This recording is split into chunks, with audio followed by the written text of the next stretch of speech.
자, 오늘 강의부터는 여러분들 2차 지필평가에 해당되는 범위가 되겠습니다.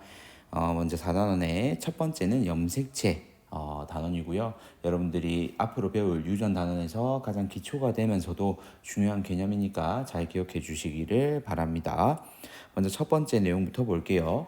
유전 정보를 담아서 전달하는 역할을 하는 게 바로 염색체고요. 분열하는 세포에서 막대 모양으로 관찰되고 분열되지 않을 때에는 핵 속에서 실과 같은 모양으로 풀려 있기 때문에 우리는 이를 염색사라고 얘기를 합니다.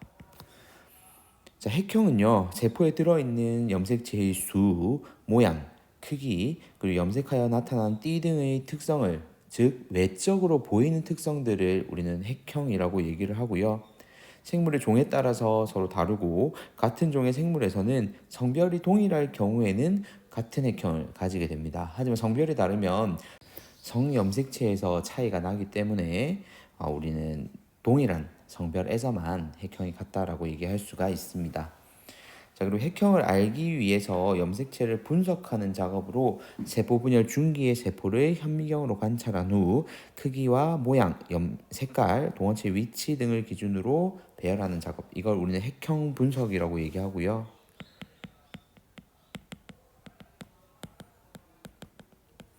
이런 핵형 분석을 통해서 성별이나 염색체의 수 이상 등을 알 수 있습니다. 물론 모양 이상도 알 수 있고요. 그리고 이어서 상동 염색체는요, 체세포에 들어있는 크기와 모양, 동원체의 위치가 같으며 두 개씩 쌍을 이루고 있는 염색체를 상동 염색체라고 얘기합니다. 하나는 부계로부터, 하나는 모계로부터 각각 물려받은 것이고요. 사람의 경우에는 모두 23쌍의 상동 염색체를 가지게 됩니다. 자, 이어서 염색체의 종류로는요, 상동 염색체 중에서 남녀에게서 공통으로 나타나는, 즉 성별과 관계없이 나타나는 22쌍의 염색체를 우리는 상염색체라고 합니다. 그리고 성별에 따라 다르게 나타나는 것을 성염색체라고 얘기하고요. 성결정에 관여하는 한 쌍의 염색체를 우리는 가지고 있습니다. XX 또는 XY를 가지고 있죠. 그래서 사람의 성염색체가 두 종류라서 그런 거거든요. X하고 Y. 그래서 여성의 경우에는 XX, 남성의 경우에는 XY를 가지게 됩니다. 자, 앞서 배운 건 핵형이었는데요. 지금 이제 배울 건 핵상이에요. 그래서 이 두 개를 헷갈려하는 친구들이 많기 때문에 첫 번째 개념을 학습할 때 잘 기억해 두시기를 바랍니다. 핵상은 세포 하나에 들어있는 염색체의 구성 상태를 얘기를 하는 거고요. 염색체의 상대적인 수라고도 얘기할 수가 있습니다. 먼저 상동 염색체가 쌍으로 존재를 하고 있다. 즉 짝꿍이 있는 애들 같은 경우에는 EN으로 표시를 하고요. 상동 염색체 중에서 하나씩만 있는, 즉 짝꿍이 없는 경우에는 N으로 표시를 하게 됩니다. 따라서 상동 염색체가 존재하는 정상적인 체세포의 경우에는 부계, 모계로부터 온 게 한 쌍씩 존재할 거니까 EN일 거고요. 생식세포의 경우에는 이제 자손에게 물려주기 위해서 정보의 절반을 가지게 되겠죠. 그래서 짝이 없습니다. 그래서 N이 되겠습니다. 이런 내용들 잘 기억하시고 밑에 그림을 우리 교과서에 있는 그림과 동일한 그림인데요. 지금 여기 보면 파란색 두 개, 그리고 초록색, 그리고 빨간색 이렇게 짝꿍이 다 존재하잖아요. 이때 EN이라고 쓰고요. 하나, 둘, 셋, 넷, 다섯, 여섯 이렇게 개수를 세서 옆에 써주면 되겠습니다.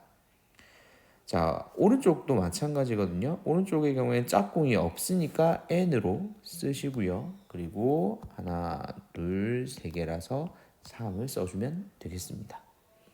자, 다음 페이지 넘어가 볼게요. 자, 염색체. 이제 염색체가 어떻게 생겼는지를 좀 더 자세히 보도록 하겠습니다. 이 염색체 속에는요, DNA와 히스톤 단백질이 포함이 되어 있습니다. 먼저 DNA는 유전 정보를 저장하고 있는 유전 물질이죠. 우리 1학년 때 통합과학 때 핵산이라는 명칭으로 이 DNA와 RNA에 대해서 배웠습니다. 그리고 히스톤의 경우에는 이 DNA와 결합하고 있는 단백질입니다. 그래서 뭐 보기에서 단백질의 특성에 대해서 이 히스톤을 적용하면 맞는 문장이 되겠죠. DNA 응축에 관여를 하고 있습니다. 자, 그리고 이 DNA가 히스톤을 이렇게 감거든요. 히스톤 8개를 두 번 감싸서 만들어지는 게 뉴클레오솜입니다. 자, 그러면 DNA를 구체적으로 좀 한번 살펴볼게요. 뉴클레오타이드가 결합하여 형성된 폴리뉴클레오타이드 두 가닥이 나선 모양으로 꼬여 있거든요. 그래서 우리는 이중 나선 구조라고 얘기를 하죠. RNA의 경우에는 단일 사슬이었습니다. 자, 그리고 유전자는 생물의 형질을 결정하는 유전 정보가 저장되어 있는 DNA 속의 특정한 부분을 우리가 유전자라고 얘기를 해요. 유전체는 한 개체의 유전 정보가 저장되어 있는 DNA 전체를 유전체라고 얘기하고요. 밑에 그림을 살펴봅시다. 자, 여기 보면 여러분들 흔히 알고 있는 이 염색체 모양이 보이죠? 이걸 자세히 들여다보니 이렇게 실처럼 고여 있고 이 안에는 이렇게 뉴클레오솜이 있습니다. 이 뉴클레오솜에는 이렇게 감고 있는 DNA와 그리고 여기 보라색으로 동글동글하게 박혀 있는 히스톤이 존재하고요. 이렇게 DNA의 일부 구간이 유전자 A, 유전자 B, 유전자 C 이런 식으로 유전 정보를 특정하고 있는 거죠. 특정 부위에서.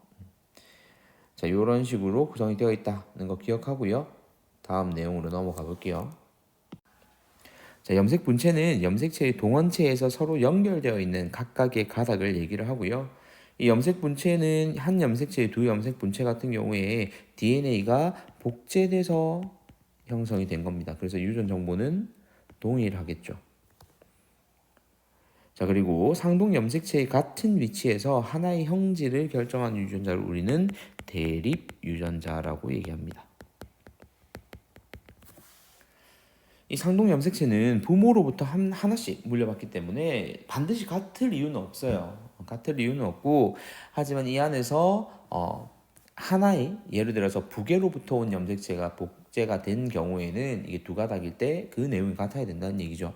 구분을 지어볼게요. 자, 이게 두 염색체가 상동 염색체입니다. 그렇지만 여기 보면 라지 E, 스몰 e 이렇게 다르죠.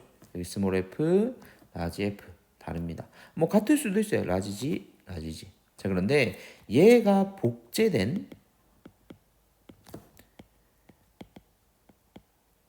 옆에 있는 가닥의 경우에는 유전 정보가 동일해야 되겠죠. 그래서 여기에는 라지 E, 스몰 f, 라지 G. 그리고 여기에는 스몰 e, 라지 f, g가 되겠습니다. 자, 이렇게 개념 정리해봤고요. 문제를 풀어보도록 할게요.